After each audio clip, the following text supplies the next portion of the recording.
লাউ চাষ করে আমার মাসে খাই 1 থেকে 1.5 লাখ টাকা। এই লাউ বেচে আমি বাসার ছাদ দিচ্ছি। এই লাউয়ের প্রেমে পড়ে গেছি আমি। প্রত্যেক দিন হিসাব করলে দেখা যাচ্ছে দিন 4,000 টাকা, 5,000 টাকা, কোনো দিন 3,000 টাকা। মাসে হিসাব একদম টোটাল হিসাব করে দেখা যাচ্ছে মাস শেষে 30 দিনে 1.5 লাখ টাকা হিসাব করা যায়। এই দেখেন ভাই ফ্রেশ লাউ। লাউটা দেখলেই শান্তি লাগে। এরকম ঠান্ডা খাওয়ার দুনিয়াতে কয়টা পাবেন? জি, এই লাউতে আমার ভাগ্যের চাকা ঘোরাই দিয়েছে। এই বছর লাউতে খুব লাভবান হয়েছে। এই বছর খুব ভালো দাম পেয়েছি আমি। এই লাউতে আমার বাসার হচ্ছে গিয়ে মোটামুটি বাসার কাজ করছি, তো এই জন্য ভালো একটা পজিশন এসছে। এই লাউটা মন করে বানে উঠতে লেগছে আমার হচ্ছে 1 মাস মতো। এরপরে হচ্ছে গিয়ে 45 দিনের পরে হচ্ছে গিয়ে ধরন এসছে, মানে ফলন এসছে। 40 শতক জমিতে লাউ লাগাইছি। এখন আমার একটু ধরন কমে গেছে। ধরনটা খুব ভালো ছিল।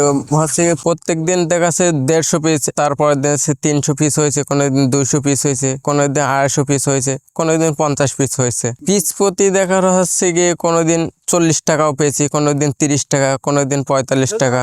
বাড়তিটা এই যে হচ্ছে কি শীত আসছে না, লাউ হচ্ছে শীতের জন্য খুব ভালো। শীতে লাউ মানুষ খুব বেশি খায়। লাউ করলে অবশ্যই লাভবান হওয়া যাবে। এই যে এখন থেকেই মনে করেন শীত যত বাড়বে ততই দেখা যাচ্ছে লাউর দাম বেশি থাকে। যখন দেখা যাচ্ছে কি অতিরিক্ত সবজির চাপ হয় তখন দেখা যাচ্ছে একটু বাজার কমতে পারে। তাছাড়া লাউর দাম সবসময় বাড়তি থাকে। বাংলাদেশে বড় সমস্যা যখন আমাদের একটু চাষিতে যখন হচ্ছে গিয়ে সবজি বেশি হয় তখন আমরা ফলন হয় কিন্তু আমরা টাকা পাই না, মানে এই যে সবজির দাম পাই না, ঠিক মতো সবজির দাম পাই না। এই জন্য আমাদের সমস্যা এই জায়গাটা। না মানুষজন খায় না বলে কমে না, এটা হচ্ছে দেখা যাচ্ছে যে অন্য সবজি যখন চাপ দেয় তখন এটা হচ্ছে একটু কম খায়, তখন হচ্ছে দেখা যাচ্ছে এটা টান যখন কম হয় তখন দাম একটু কমে যায়। লাউয়ের যত্ন মন করে সপ্তাহে 2 দিন স্প্রে করা লাগে, সপ্তাহে 2 দিন হচ্ছে সার দেওয়া লাগে, সেচ দেওয়া লাগে। তারপরে এই যে পাতা আছে, যখন হলুদ পাতা যেটা হচ্ছে গিয়ে কালার চেঞ্জ হয় তখন ওই পাতাটা মনে করেন যে ফেল দেওয়া লাগে। লাউ নষ্ট হয় যে কুয়াশা হলে লাউ নষ্ট হয়ে যায়, তারপরে বৃষ্টি হলে পানি যখন পায় তখন লাউ নষ্ট হয়ে যায়।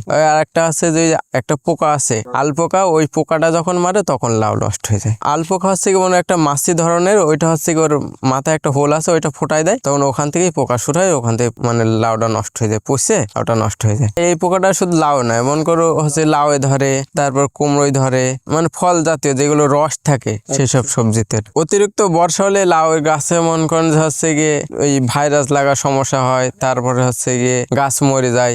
2 থেকে 3 দিন পর পর লাউ কাটতে হয়।